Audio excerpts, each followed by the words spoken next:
اعوذ باللہ من الشیطان الرجیم بسم اللہ الرحمن الرحیم۔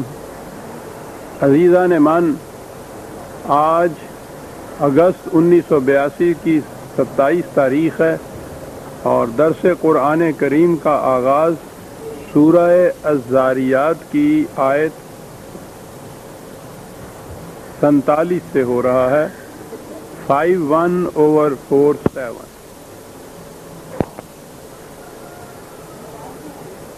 قرآن کریم کی تعلیم کا نقطہ ماسک کا بنیادی پوائنٹ جسے آپ کہیں گے وہ ہے قانون مکافات عمل،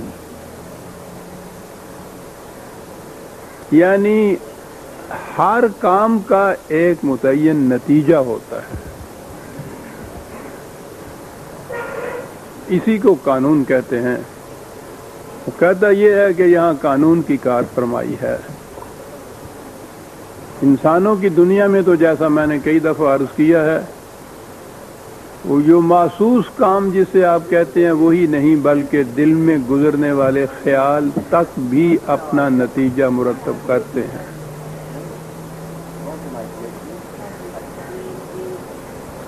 بنیادی تعلیم یہ ہے قرآن کی۔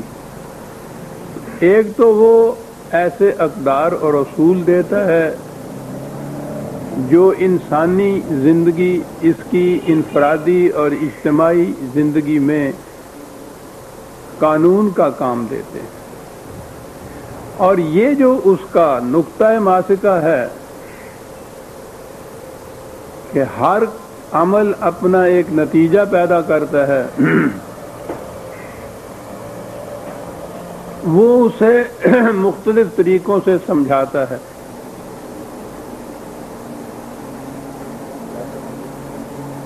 بنیادی طور پر اس کے سمجھانے کے دو انداز ہیں۔ ایک تو وہ خارجی کائنات کو پیش کرتا ہے کہ اس میں دیکھو کس طرح قانون کی کار فرمائی ہے، ایک ذرے سے لے کر عظیم الشان کروں تک ہر شے خارجی کائنات کی قانون کی زنجیروں میں جکڑے ہوئے ہے، اور یہ جو محیر العقول عظیم القدر سلسلہ کائنات کا اس حسن و ضبط سے چل رہا ہے، تو وہ صرف اس لیے کہ یہ ان میں کبھی قانون کی خلاف ورزی نہیں ہوتی، انہیں اس کا اختیار ہی نہیں ہے۔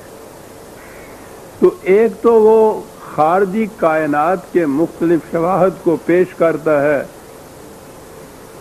یہ بتانے کے لیے کہ یہ دیکھو کس طرح سے ہر شے قانون کے مطابق عمل کرتی ہے، اور ہر قانون کا نتیجہ کس طرح سے وہی پیدا ہوتا ہے۔ جب بھی آگ میں انگلی ڈالو، انگلی جل جاتی ہے اور درد ہوتا ہے۔ ایک تو یہ طریقہ ہے اس کا، اور دوسرا اس کے بعد طریقہ اور ہے، اس لیے کہ وہ صرف انفرادی زندگی کے متعلق ہی تعلیم نہیں دیتا، در حقیقت تعلیم اس کی اجتماعی زندگی کے متعلق ہے۔ نظام معاشرے کا کس قسم کا ہے، تمہاری روش زیست اجتماعی زندگی میں کس قسم کی ہے، اور اس کے لیے جو وہ قوانین دیتا ہے، اب ان کے جو نتائج مرتب ہوتے ہیں انہیں سمجھانے کے لیے بہرحال تاریخ ہی ایک ایسی چیز ہے جسے سامنے لایا جا سکتا ہے، اور وہ اس کے لیے اقوام سابقہ کی تاریخی شواہد کو سامنے لاتا ہے کہ یہ دیکھو فلاں قوم نے اس قسم کا نظام قائم کیا، یعنی قوانین خداوندی کے مطابق، تو اس کے نتائج کس قدر خوشگوار برآمد ہوئے۔ جس قوم نے ان کی خلاف ورزی کی اور ان کے خلاف نظام قائم کیا، اس کے نتائج کتنے تباہ کن تھے۔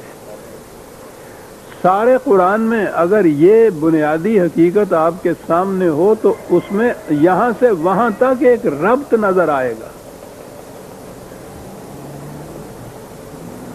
اور یہ بات نہیں کہ وہ یہاں باہر تو وہ ایک گیہوں کے دانے کی مثال بیان کرتا کرتا اور اس کے بعد قوم عاد کا ذکر چھیڑ دیتا ہے.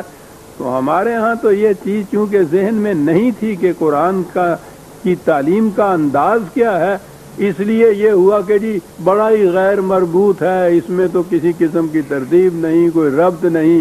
کہیں دیکھیے آپ وہ فصلوں کا ذکر ہو رہا ہے، کہیں آسمان کے ستاروں کا ذکر ہو رہا ہے. انہیں معلوم نہیں کہ یہاں کیفیت یہ ہے کہ لہو خورشید کا ٹپ کے اگر ذرے کا دل چیریں.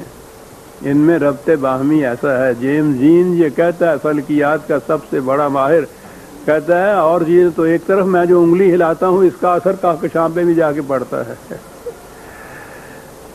تو دوسری چیز وہ تاریخی شواہد پیش کرتا ہے. اب آج کے درس میں آ جائیے. پہلے اس نے آپ کو یاد ہوگا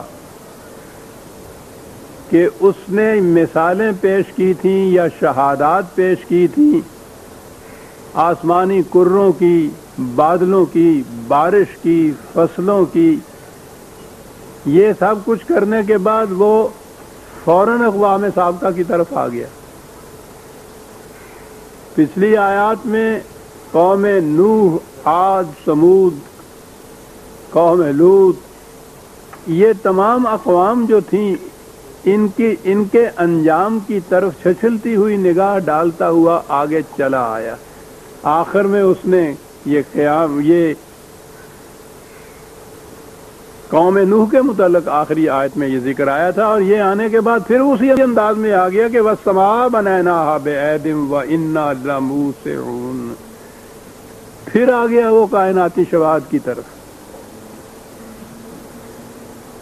اور یہاں پہلی مثالوں سے بھی بلند اور بالا تر مثال دی کہ یہ آسمانی کروں کو تم دیکھو کہ ہم نے کتنی بڑی قوت اور قدرت ہے کہ جس سے اس کی تخلیق ہم نے کی، اور کتنا بڑا کنٹرول ہے ان کے اوپر. کہ سائنسدان یا فلکیات کے ماہر یہ بتا رہے ہیں کہ اگر سورج کی رفتار میں 1 سیکنڈ کے کروڑویں حصے کا بھی فرق پیدا ہو جائے تو یہ سارا سلسلہ تہس نہس ہو کر رہ جائے. کہا کہ اتنی بڑی قوت ہے. یہاں قوت کے لیے لفظ قرآن نے، ویسے تو یہ ایدن کا لفظی قوت کے معنی میں آتا ہے، لیکن لاموسعون یہ وسط جو ہے یہ لفظ استعمال کیا ہے. اس کے معنی قوت، استطاعت، استعداد یہ بھی آتی ہے، لیکن وسط تو آپ کو معلوم ہے ایکسپینشن کے معنی میں بھی آتی ہے. یہاں تو موسعون لفظ ہے قرآن میں، اللہ تعالیٰ کی ایک صرف الواسع بھی آئی ہوئی، ایکسپینڈ کرنے والا. یہ چیز مغرب کے سائنٹسٹ جان سکتے ہیں کہ بات کیا کہہ گیا ہے قرآن. آج کی تھیری یہ ہے کائنات کے متعلق. ایک کتاب ہے جس کا نام ہی ہے دس ایکسپینڈنگ یونیورس. نظریہ یہ ہے کہ یہ کائنات سٹیٹک نہیں، جامد نہیں، کہ جو کچھ بننا تھا بن چکا اور پھر اسی طرح سے ہے. ایک تو یہ ہے کہ اس کے اندر ایولیوشن اور ارتقائی منازل طے ہیں، دوسرے یہ ہے کہ یہ ایکسپینڈ کر رہی ہے. تو اگر یہ ایکسپینشن کے متعلق لیا جائے یہ الواسعون جو قرآن نے کہا ہے، تو ایک لفظ کے اندر وہ کتنی بڑی حقیقت بیان کر جاتا ہے. اور اسی لیے اس نے کہا ہے کہ جو علم انسانی ترقی کرتا چلا جائے گا، حقائق کائنات پر پڑے ہوئے پردے اٹھاتا جائے گا، تو ہر پردہ جو اٹھے گا اس کے نیچے سے جو چیز ڈسکور ہو کے سامنے آئے گی وہ قرآن کے کسی نہ کسی دعوے کی شہادت بنے گی.